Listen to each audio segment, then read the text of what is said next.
Let's go to the next one. Arpit, you are on the call. I am good. Can you hear me? Hey, excellent, Arpit.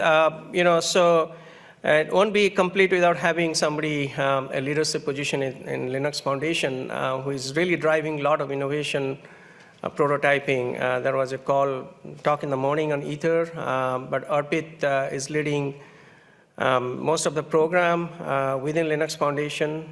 Some of them are listed here. ONAP, OPNFB, ODL, OBS, just to name a few. Within even Johns Hopkins, I was talking to our head of research, library research, to get involved in Linux Foundation.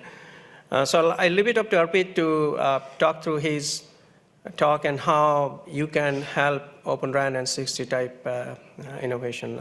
Back to you, Arpit. You have 20 minutes. I know a busy schedule. Thank you for accommodating our request to change your timing.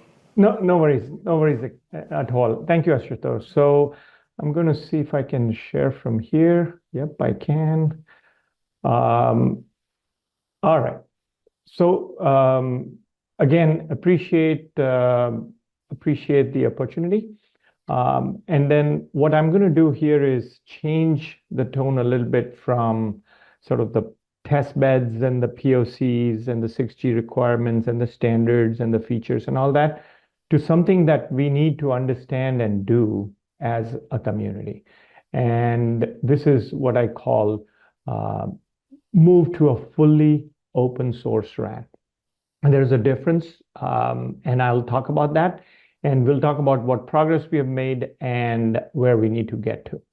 So for those few of you who don't know what Linux Foundation does, we are here as a nonprofit to create world's largest ecosystems and community to help multiple industries move forward, telecommunications obviously being one of the critical ones. And as part of that, we host a whole bunch of projects and a whole bunch of foundations, sub-foundations as we call it, that either focus on a vertical industry or a technology. Some of the largest ones being LF Networking, which is the collaboration hub of all of end-to-end networking, which we'll talk about today, or security, AI, and then Kubernetes and some of the other ones. So excited to be here. And what I want to talk about today is how do we get there. So let's start. I've been in this for 35 plus years, all the way from the proprietary black box interoperations or interoperability. The challenge there was it was completely closed. You could only work with your vendors, and again, this is RAN only. I'm not talking about routers, switches, or any other networking equipment. The good news is with the help of ORAN Alliance, IEEE, a lot of other standards organizations, we're in the middle now, right? Where we do have open interfaces, where we do have some of the code that's open.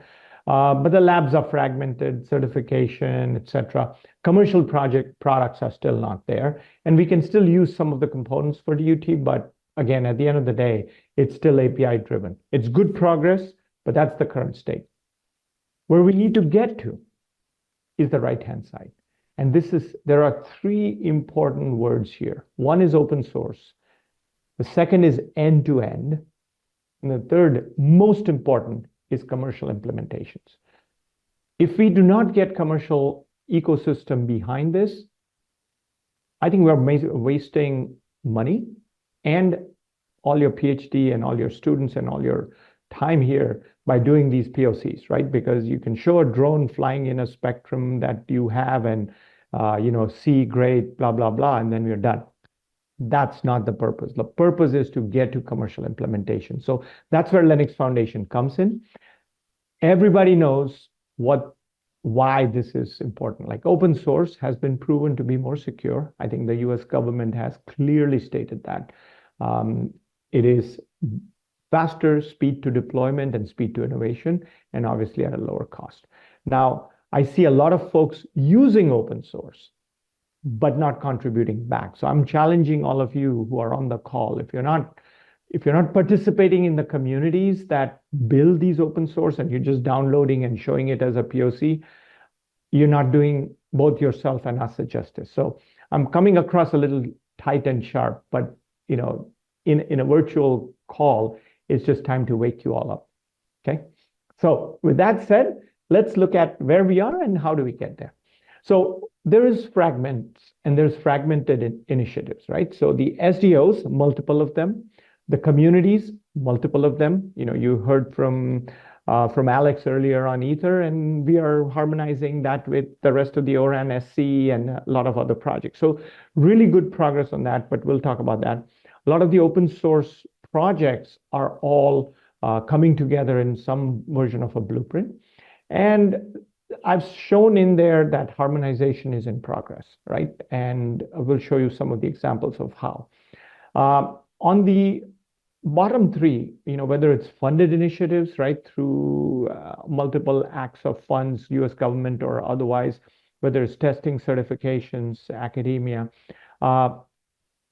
it's all separate use cases with separate priorities. And I'm so glad that, Ashutosh keeps bringing everybody together in these kind of events so that we don't duplicate things and waste our, specifically if you're in US, waste our taxpayers' money, right? But the more important thing is we need to aggregate and harmonize these initiatives across the board, okay? So let me talk about where we are and the RAN and which one's open source and which one's not. Very famous diagram, 7 components of ORAN. 4 of them are open source, 3 of them are not, okay? We all know which ones are not, CUDU, RU. So how do we get there? And how do we make sure that the other 4 that are open, whether it's an SMO or a RIC or whatever, they start aligning and harmonizing so that we have a couple of good implementations, solid implementations versus 100 competing implementations. Okay, so that's kind of what we are doing. So the way Linux Foundation is bringing it all together is, we moved Open and ONF for, Open Networking Foundations under the LF earlier this year. So Aether specifically is working on several of these components, specifically SD-RAN and other things like in the near real-time rate. We're bringing that together with the ORAN software community, which we host, and then a whole bunch of orchestration and automation projects that are already inside the Linux Foundation. We have tight relationships with SDOs, research labs, hardware suppliers like OCP, and we're moving forward very closely also with OAI, signed an MOU with them. So as you can see, we're getting the collaboration going with the companies that are members, non-members, but bringing it all together in a cohesive manner. Because if we don't do that, 6G will be even more fragmented, okay? Because everybody wants to take a leadership role there. And the reality is software needs to align, okay? So where do we get, what's the end goal? How do we get there, right? So this is a very simple diagram that says, if you have open source code base that actually works in a reference implementation, then you can build automated testing. You can build interoperability. We can build these POCs quickly, and the path to commercial deployments becomes simpler, right? And the vendors don't have to recreate everything from scratch. So duplicate R&D, duplicate work, etc. And the best part is it serves as a code base to validate 6G. Standards only work well if there's quick validation, right? You can't wait for 7 years to validate whether the standard will work. And so Linux Foundation with all the standard bodies have been very, very tightly knit as they iterate very, very quickly, in the software cycle to prove certain standards work or not. So that's kind of the same model we are following here. So one click down, how are we looking at the blueprint? So we're looking at ORAN SC, we're looking at the LF networking projects, like ONAP, Nephew, looking at Kubernetes and OAI software that kind of pulls it all together and runs it into what is called 5G Super Blueprint. So if you go under Linux Foundation Networking and search for 5G Super Blueprint, it's a community project which allows, and under a neutral governance, which allows people to submit blueprints, participate in it, and move the actual end-to-end systems forward, okay? Example of this blueprint, take a project, that's the SMO. provides the orchestration and the domain management. So in the latest release of Nefio is one of the hottest projects for LF networking, which allows for Kubernetes-style CNF automation. It has done, the Nefio team has already integrated the network function orchestration, cloud registration, etc. on Kubernetes. There are projects in the RAN and on the core that allow for orchestration and slicing. And this is one of the blueprints that the community is working on. And it's extremely nice to see great progress here, through the multiple organizations. So when you put it all together, longer term, we have these code projects, for lack of a better word, or software projects, right? Whether it's CUDU, the RIC, O&M, etc., that are part of the RAN strategy, or opening up the RAN or open source RAN. And then you have things all around it that enable it, whether it's research projects, test beds, or other open source alliances that can help us move forward. Okay. And then the last piece of it, from the commercial is the end-to-end aspects. So I always put this diagram up, and people always take, pictures and screenshots and all that. But the most important thing on this is these are just sample projects. But what we have started seeing over time is the core stack on the right-hand side has settled down. It's settled down to, a NOS, a complete disaggregated stack running on Kubernetes with a control plane like OpenDaylight, and orchestration engines like ONAP, and then automation engines like Nefio, with full APIs to the network today, right? With using projects like Kamara that allow for telecommunications operators for monetization. And then we have a whole bunch of, both enterprise applications like Leaf4 or packet core applications like SD Core and Magma and others, and OAI on that side, right? So core is the problem is solved there. The problem at the edge is also solved in terms of sort of open sourceification, where LF Edge is kind of unifying the projects that write the frameworks of, a cloud edge, a telecom edge, an IoT edge, and a telco edge. Where the challenge is in the mobile space, and that's what, we're missing from a perspective of kind of disaggregation and pure open source. So that's the vision.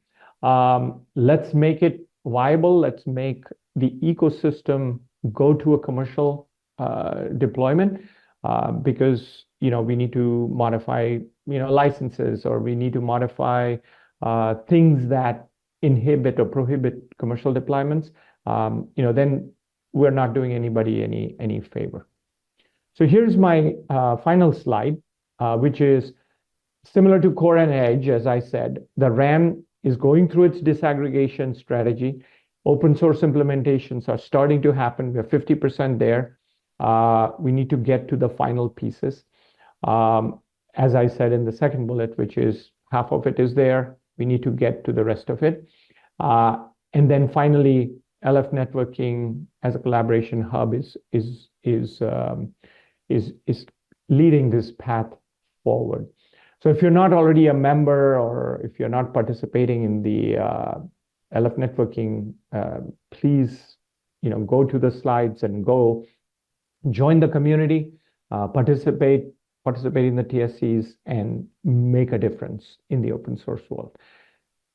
One thing I would like to point out is a lot of these constructs have been provided as input from the US government. So 5 agencies came in and presented a whole day of what I call Innovation Day at our Open Networking and Edge Summit here in Silicon Valley. And we have created a paper or a report on what their vision is. Very much in line with what I was talking about, but feel free to download it on the website here as well. Okay, so lfnetworking.org. If you're not already, just go there, get an LF ID, start participating. If you want to influence things, become a member. But that's a quick overview of where we need to head to. Back to you, Ashutosh. Questions? Thank you, Arpit. Anybody in the audience has any question for Arpit? Yes, Scott. Yeah, use this microphone.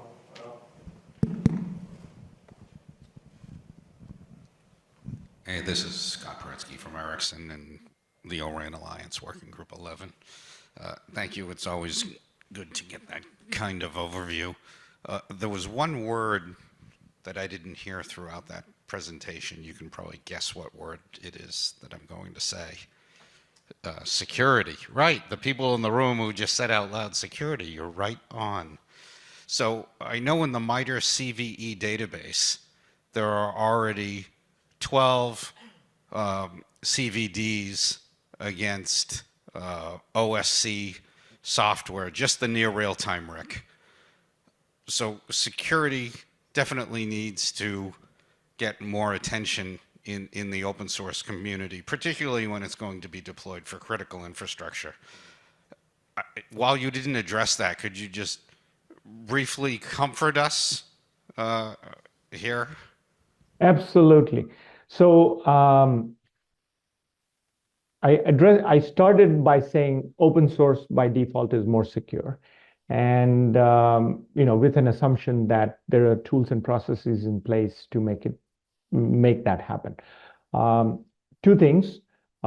It's not just the CVEs that we need to address, and the community is working on that, but it is the entire life cycle of what we call OpenSSF governance, right? OpenSSF is our security framework, and it moves not just from CVE, but CVE all the way to SBOMs. And so if you go to Linux Foundation security website and look at, there's a tool called LFX. It has a dashboard on all of the projects and how secure they are. So there's a checklist of security requirements all the way to SBOMs, as we call it, software bill of materials, that actually gives it a batch. So for example, you go, passing, silver, gold, right? There's a specific batch. And a lot of the networking and telecommunication projects have moved all the way past to gold level. Like if you look at ONAP, for example, and things like that have been deployed by some of the largest carriers. So the CVE portion is a very small thing, and in the bigger context, which again, the community will take it seriously. They don't release the software till some of the critical ones are fixed. So that process has been going on for five plus years. But it's more important to see everything beyond that, which is the LFX security dashboard. I'll see if I can throw in a link on that dashboard in the chat, and then hopefully you can get it. Yeah? Excellent question, Scott. I think, obviously it's good to know that they have something in the works and people have to use it, absolutely. So very quick, yeah, we have another question. You want to come to the front? We have another question, just then we'll move to the next. Hi, so just to make things interesting, I'll ask one more security question. Okay. So there is a lot of work going on eBPF to harden the kernel security of Linux platform. So is there any telco grade application or a Linux OS that we can think of that is something which the research is going on, which you can tell us? I do know that the eBPF Foundation works mostly on the downstream and the kernel work. I'm not updated on all the kernel changes that have happened. If you want to throw me an email, joshipura@linuxfoundation.org, I can ask the right people and connect you to that. Okay, thank you. All right, thanks again. Let's move to the next one, Sam.